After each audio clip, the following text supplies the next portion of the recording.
어제 코스피는 3.76% 올랐습니다. 그리고 오늘 4.58% 빠졌습니다. 이틀 동안 올랐던 것을 하루 만에 되돌린 겁니다. 그런데 같은 날 코스닥은 올랐습니다. 이게 오늘 시장에서 가장 중요한 대목입니다. 오늘은 무슨 일이 있었는지, 왜 지수만 유독 크게 빠졌는지, 그리고 이런 날 개인 투자자가 실제로 확인해야 할 것이 무엇인지 정리해드리겠습니다. 먼저 오늘 마감 숫자부터 보겠습니다. 코스피는 301.88포인트, 4.58% 내린 6296.38에 마감했습니다. 코스닥은 2.08포인트, 0.26% 오른 801.67입니다. 원달러 환율은 전 거래일보다 0.7원 내린 1423.8원입니다. 이 숫자들은 2026년 8월 6일 마감 기준이며 수급 수치는 잠정치로 이후 정정될 수 있습니다. 오늘 순서는 이렇습니다. 첫째, 오늘 시장에서 무슨 일이 벌어졌는가? 둘째, 왜 한국 지수가 유독 크게 빠졌는가? 셋째, 코스닥은 왜 올랐는가? 넷째, 사이드카가 무엇이고 무슨 뜻인가? 다섯째, 이런 날 흔히 하는 착각. 여섯째, 그래서 무엇을 확인해야 하는가입니다. 먼저 분명히 말씀드리면 오늘 영상은 특정 종목을 사라거나 팔라는 이야기가 아닙니다. 시간 순서로 보겠습니다. 간밤 뉴욕 증시에서 대형 기술주가 흔들렸습니다. 전날 6% 넘게 급등했던 필라델피아 반도체 지수의 차익 실현 매물이 나오면서 1.4% 하락했습니다.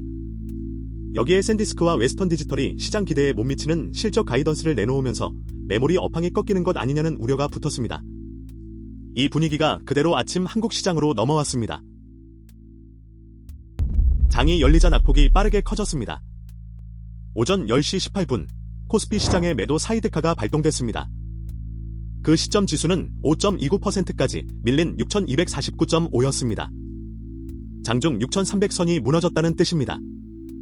이후 개인 매수가 들어오면서 낙폭을 일부 줄였지만 결국 4.58% 하락으로 마감했습니다. 하루 안에 벌어진 일입니다. 둘째, 왜 한국 지수가 유독 크게 빠졌을까요? 미국 반도체 지수는 1.4% 내렸는데 코스피는 4.58%가 빠졌습니다. 3배가 넘습니다. 답은 종목별 낙폭에 있습니다. 삼성전자가 6.4%, SK하이닉스가 10.07%, SK스퀘어가 12.42% 내렸습니다. 지수가 빠진 게 아니라 지수에서 가장 무거운 종목들이 빠진 겁니다. 여기서 지수의 구조를 짚고 가야 합니다. 코스피는 시가총액 가중 지수입니다. 모든 종목이 똑같이 한 표씩 갖는 게 아니라 덩치가 큰 회사일수록 지수에 미치는 영향이 큽니다. 반도체 대형주 몇 개의 비중이 워낙 크기 때문에 이 종목들이 10% 빠지면 나머지 수백 개 종목이 버텨도 지수는 크게 내려앉습니다. 오늘이 정확히 그런 날이었습니다. 그 증거가 코스닥입니다. 같은 날 코스닥은 0.26% 올라 5거래일 연속 상승을 기록했습니다. 제약바이오와 2차전지 관련 종목이 버텨준 결과입니다. 코스피가 4.58% 빠지는 동안 코스닥이 올랐다는 건 오늘 하락이 한국 시장 전체에 대한 평가가 아니라 특정 업종에 대한 반응이었다는 뜻입니다.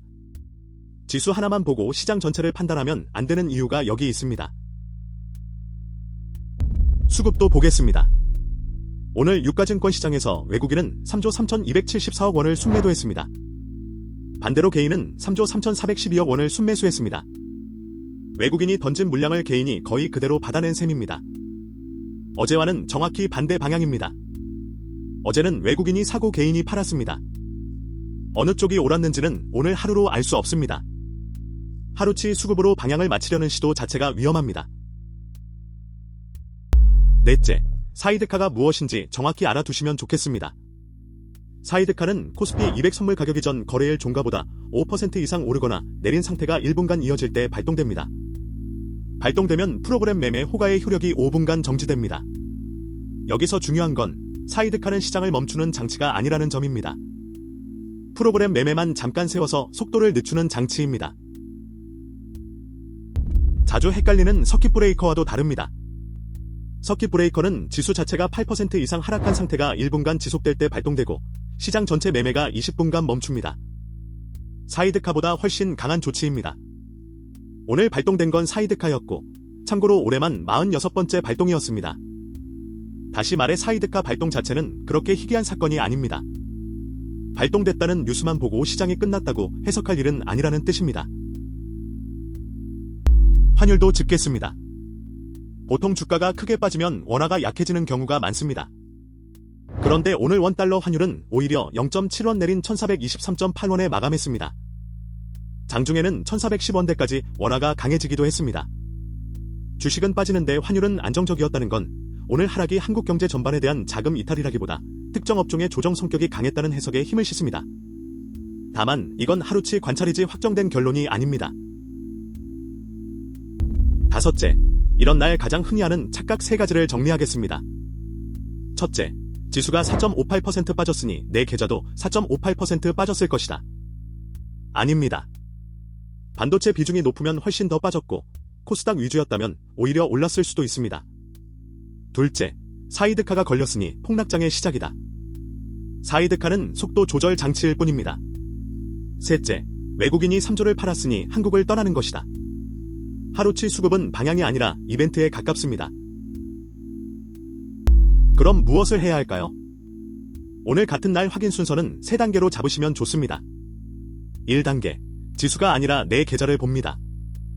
얼마나 빠졌는지가 아니라 무엇 때문에 빠졌는지를 봅니다.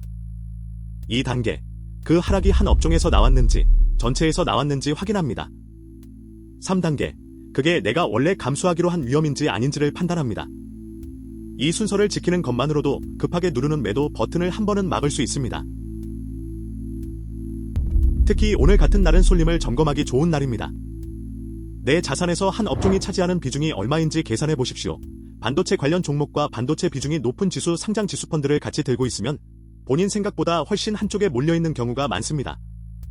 오늘 계좌가 지수보다 훨씬 크게 빠졌다면 그건 시장이 이상해서가 아니라 내 포트폴리오가 한쪽으로 기울어 있다는 신호일 수 있습니다. 반대로 하지 말아야 할 것도 분명합니다. 첫째, 하루 낙폭만 보고 전량 매도하는 것입니다. 이런 날 파는 판단은 대개 계획이 아니라 감정에서 나옵니다. 둘째, 빠졌으니 무조건 산다는 판단입니다. 오늘 급락의 원인은 실적 가이던스에 대한 실망이었습니다. 가격만 내려간 게 아니라 전망에 대한 평가가 바뀐 것이라면 싸졌다는 이유만으로는 근거가 되지 않습니다. 셋째, 빚을 내서 대응하는 것입니다. 변동성이 큰 구간에서 레버리지는 판단할 시간을 빼앗습니다. 물타기에 대해서도 솔직하게 말씀드리겠습니다. 평균 단가를 낮추는 것 자체는 계획의 일부일 수 있습니다.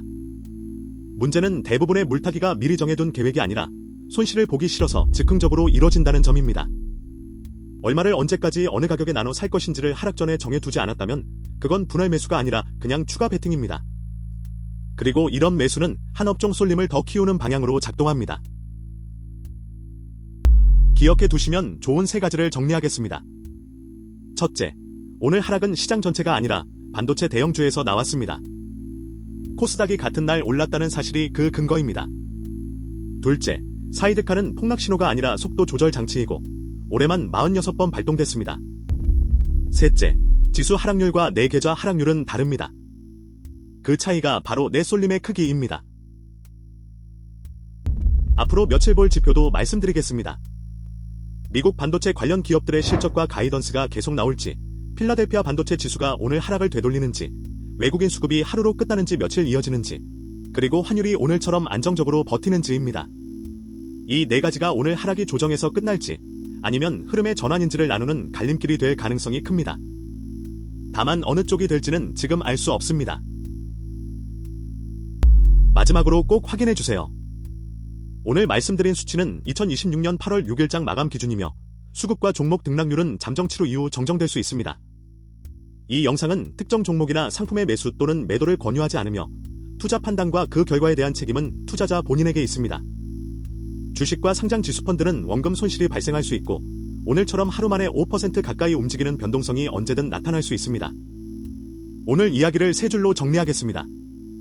첫째, 코스피는 4.58% 빠졌지만 코스닥은 올랐고 오늘 하락은 반도체 대형주 쏠림의 결과였습니다. 둘째, 사이드카는 시장을 멈추는 장치가 아니라 속도를 늦추는 장치입니다. 셋째, 오늘 확인할 것은 지수가 아니라 내 계좌의 쏠림입니다. 구독과 좋아요 잊지 마세요.